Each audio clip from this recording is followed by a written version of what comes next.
Hare Krishna dear devotees, day 3 of the Srila Prabhupada pass times. तो ये तब की बात है जब शिला प्रभुपाद जी वृंदावन में राधा दामोदर मंदिर में रहते थे और वहीं पर राधा दामोदर मंदिर में फैमिली भी रहती थी। तो प्रभुपाद जी ने एक दिन देखा कि राधा दामोदर मंदिर में जो फैमिली रहती है उसमें एक 7 साल का बच्चा है। वो बच्चा मंदिर के दान पात्र में से कुछ पैसे चोरी कर लेता था। एक दिन प्रभुपाद जी ने उसे पकड़ लिया और उसको पूछा कि तुम चोरी क्यों करते हो। तो बच्चा कहता है कि इस पैसे को मैं इसलिए चोरी करता हूँ क्योंकि मुझे मीठा खाना बहुत पसंद है और इस पैसे से मैं रबड़ी खाता हूँ। प्रभुपाद जी ने कहा अच्छा। प्रभुपाद जी बोलते हैं कि अगर तुम्हें रबड़ी रोज़ मिल जाए तो क्या तुम चोरी करना छोड़ दोगे।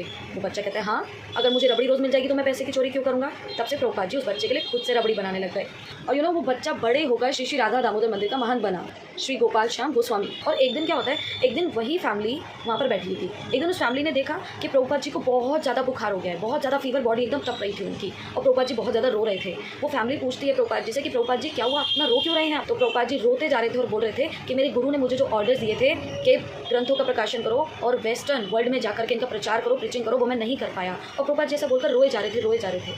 उसी रात को क्या होता है, सेम नाइट में होता ये है कि प्रभुपाद जी अपने रूम में थे और वो फैमिली अपने रूम में सो रही थी। जब बहुत ज़्यादा रात हो गई तो प्रभुपाद जी के रूम से कुछ बातें करने की आवाज़ें आने लगी और वो फैमिली वहाँ पर आती है और वहाँ पर सुनने की कोशिश करती है कि क्या है। लेकिन उन लोगों ने देखा क्या कि प्रभुपाद जी के रूम से बहुत तेज एक प्रकाश निकल रहा था, बहुत तेज, सूरज से भी तेज, इतनी ज़्यादा तेज एक लाइट थी वहाँ पर कि आंखें भी सही से उनकी खुल नहीं पा रही थी और कुछ बातें करने की आवाज़ आ रही थी।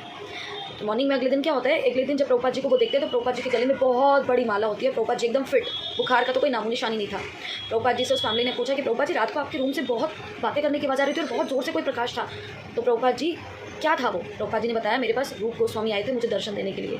रूप गोस्वामी जी ने मेरे को बोला कि आप टेंशन क्यों लेते हो, आप ग्रंथों का प्रकाशन करो, आप श्रीमद् भागवतम का प्रकाशन करो और वेस्टर्न वर्ल्ड में जाकर उनका प्रचार करो, सारी व्यवस्था हम कर देंगे। उसके बाद क्या हुआ वो आप और हम सब जानते हैं। और तभी प्रभुपाद जी की वजह से हमें बहुत सारे स्क्रिप्चर्स मिले, बहुत ज़्यादा चीज़ें मिली जिससे पता चला भक्ति करनी कैसे है, कैसे भगवान से प्रेम करना है। ऐसे हैं हमारे प्रभुपाद जी। हरे कृष्णा। जगत गुरु श्रील प्रभुपाद की जय।